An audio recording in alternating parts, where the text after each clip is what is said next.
എങ്ങനെയാ ഈ ഹോട്ടൽ വിഷയം, ഹോട്ടലിലേക്ക് വന്ന ട്രോളി ബാഗ് ആ വിഷയം പെട്ടെന്ന് ഒത്തുതീർപ്പാക്കിയത്? ആ വിഷയവുമായി ബന്ധപ്പെട്ട് ഞങ്ങൾ ആ സമയത്ത് അവിടെ എത്തി. ഞങ്ങൾ പറഞ്ഞു, ഇതാ ഈ വ്യാജ ID കാർഡിലെ കേസിലെ പ്രതിയാണ് ബാഗ് കൊണ്ടുവന്നത്. ഈ ബാഗ് കൊണ്ടുവരുന്ന സമയത്ത് ഈ ആ ഹോട്ടലിൽ ഷാഫി പറമ്പിലുണ്ട്, ശ്രീകണ്ഠനുണ്ട്, ചാമക്കാലയുണ്ട്. ഇതൊന്നും അംഗീകരിച്ചില്ല, അതൊക്കെ നിഷേധിക്കുകയാണ്. ഇവിടുത്തെ കാൻഡിഡേറ്റ് ആ സമയത്ത് അവിടെ ഉണ്ടായിരുന്നു എന്ന് പറഞ്ഞപ്പോൾ കാൻഡിഡേറ്റ് പ്രദേശത്തെ ഇല്ല എന്നാണ് ആദ്യ ദിവസങ്ങൾ പറഞ്ഞത്. പക്ഷെ നമ്മൾ കണ്ടത് എന്താ? ആ ബാഗ് കൊണ്ടുവരുമ്പോൾ ഇവരെല്ലാം അവിടെ ഉണ്ടായിരുന്നു.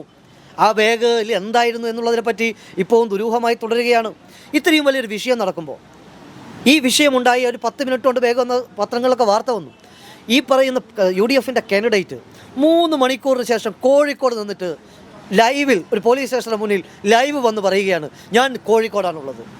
അതിൽ തന്നെ ഇല്ലേ കള്ളം?